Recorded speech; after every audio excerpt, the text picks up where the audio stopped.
सिंधु माथिरी जे सभ्यता ते ॻाल्हि ॿोल जे सिलसिले में आउं रुख सिंधी अव्हां सां मुखातिब आहियां।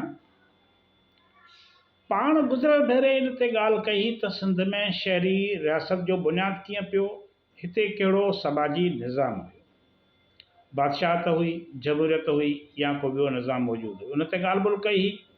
अॼु पाण इन ते ॻाल्हाईंदासीं त सिंधु माथिरी जे शहरनि जो इंतज़ाम कीअं हुयो, बलदियाती माना सिस्टम कीअं हुयो।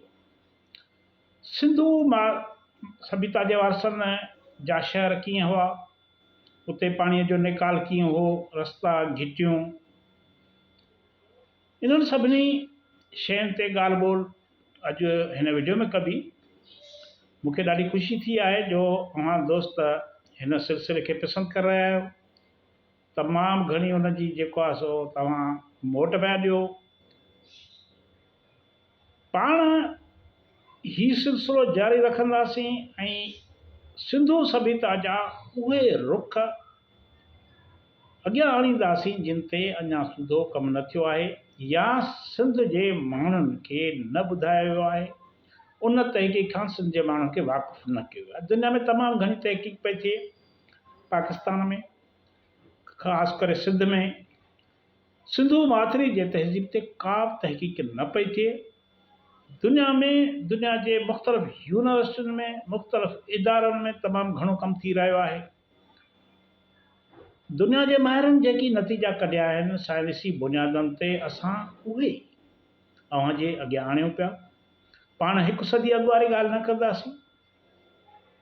छाजे करे हिकिड़ी आम जेका तव्हां दवा वठंदा आहियो, तप बुखार जी साब दवा जी शीशीअ ते लिखियलु हूंदो आहे त ही 6 महीननि खे या 3 महीननि खां पोइ एक्सपायर थी वेंदी।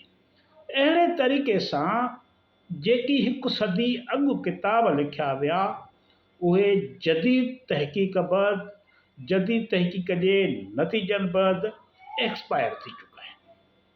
असांखे दुनिया सां गॾु अॻिते वधिणो पवंदो। त पाण ॻाल्हि कयूं पिया त सिंधु सभ्यता जो शहरी निज़ाम कीअं हुयो। माहिरनि साबित कयो आहे त सिंधु सभ्यता जे वारसनि वटि हिकु माक़ूल बलदियाती ये मकानी निज़ाम राइज हुयो। इन सिलसिले में शहरनि खे साफ़ रखनि, चौकीदारी निज़ाम, आम फ़िलाह ऐं बहबूद लाइ अनाज जा गोदाम, अवामी खूह, तोरण ऐं मापण जा मुख़्तलिफ़ पैमाना, इहे सभु हिकु मुनज़्ज़म समाजी ज़िंदगीअ जी निशानदही कनि था। मुंहं जे दड़े समेत ॿियनि माॻनि तां किन हंधनि ते थंभनि जा वॾा हाल आहिनि, जिते इन ई ज़माने में माण्हू मख़सूस कमनि लाइ पंचातूं कंदा हुआ। इन्हनि मां हिकु हाल त 80 चौरस फुट कुशादो आहे, जंहिंमें वेहण लाइ बेंचुनि वांगुरु मिटीअ जा ॾाका ठहियल आहिनि, जॾहिं त अॻुवाननि जे या सरबराहनि जे वेहण लाइ हिकु प्लेटफार्म कुझु मथबरो ठहियल आहे, जीअं हू थोरो वाज़ियो थिए नज़र अचनि। इन्हनि हालनि मां अंदाज़ो लॻाए सघिजे थो त उन ज़माने में माण्हू शहर जो इंतिज़ाम हलाइण लाइ इन्हनि हालनि में गॾिजाणियूं करे सलाह मशवरा कंदा हुआ, जीअं अॼु जूं म्यूनिसिपल कमेटियूं, टाउन कमेटियूं।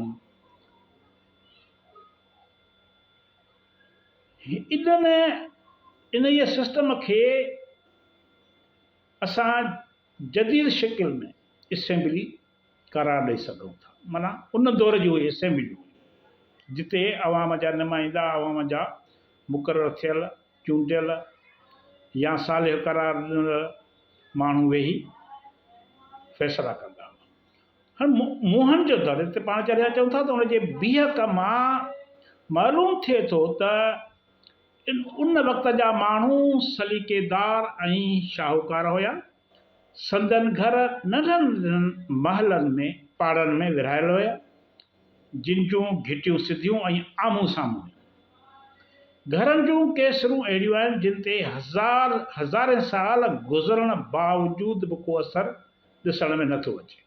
क़दीम आसारनि जे माहिरनि खां सवाइ जेकॾहिं ॿियो को ॾिसंदो ईअं ई चवंदो त छितियुनि खां सवाइ घर ॼण त ताज़े ज़माने जा ठहियल आहिनि। घरनि में रहण लाइ कोठियूं, गुसलखाना ऐं खुयूं बि या खूह बि मौजूदु आहिनि। दीवारुनि ते अंदरां 3 इंच लिप चढ़ियल आहे। जॾहिं त महलनि जे अंदरि घरनि में घेड़ण लाइ हिकु वॾो दरवाज़ो ॿाहिरीं घिटीअ मां आहे। किन घरनि में घेड़ण लाइ 3 दरवाज़ा आहिनि। हिकु मुंहिंजे दर में हिकु वॾी खुलियल इमारत मिली आहे जंहिं जूं दीवारूं 7 या 8 फुट आहिनि, जेको असल में हिकु वॾो तलाउ आहे जंहिंमें लहण लाइ ॾाका। तलाउ जो तरो मज़बूत, लसो ऐं साफ़ आहे। तलाउ 39 फुट डिघो, 23 फुट वेकिरो ऐं 8 फुट ऊंधो आहे। तलाउ अलॻि खूह आहे जितां तलाउ खे भरियो वेंदो हो।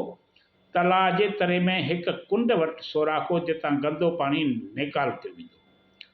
तलाउ जी ओसारी सीमेंट जहिड़े मसाले सां थियल आहे। जॾहिं त सिम जे रोकण लाइ पाणी खां पोइ जेका सिम थींदी आहे, कलर थींदो आहे, उनखे रोकण लाइ डांबर ऐं कंक्रीट इस्तेमालु थियल आहे। दड़े जे घरनि अंदरि जेके गुसलखाना मिलिया आहिनि से सोढ़ा त आहिनि पर संदन फर्श तमामु मज़बूत आहिनि। चुन ऐं पकियुनि सिरुनि जी भोर मां गॾियल मसाले जी फर्श पैदी थियल आहे। गुसलखाननि जे फर्श जी लेवल लहवारी आहे त जीअं पाणी आसानीअ सां ॿाहिरि हली वञे। केतिरनि घरनि में नंढियूं खुहियूं ऐं वॾा खूह बि मिलिया आहिनि जिन जी ओसारी गोल सिरुनि सां थियल आहे। हर हिकु रस्ते ऐं घिटीअ सां खूह कोटियल आहिनि। किन वरी खूहनि ते वेहण लाइ सिरुनि जूं बेंचूं जोड़ियल आहिनि जंहिं ते पाणी भरण लाइ ईंदड़ माण्हू या पंहिंजो वारो मिलण लाइ अची वेहंदा हूंदा। सरजान मार्शल लिखे थो, मुंहिंजे दड़े जी खोटराई कंदड़ सरजान मार्शल लिखे थो त पुराणी मिस्र समेत ओलह एशिया में अहिड़ो को बि मिसाल कोन्हे जंहिंसां मुंहिंजे दड़े जे ठहियल सनान कोठियुनि ऐं कुशादा घरनि सां भेट करे सघिजे। अव्हां जी वॾी महिरबानी। पाण ईंदड़ सिलसिले में, ईंदड़ वीडियो में इन ते ॻाल्हाईंदासीं त ओज ते पहुतल सिंधू सभ्यता ढुरकण छो ॾिनी। महिरबानी।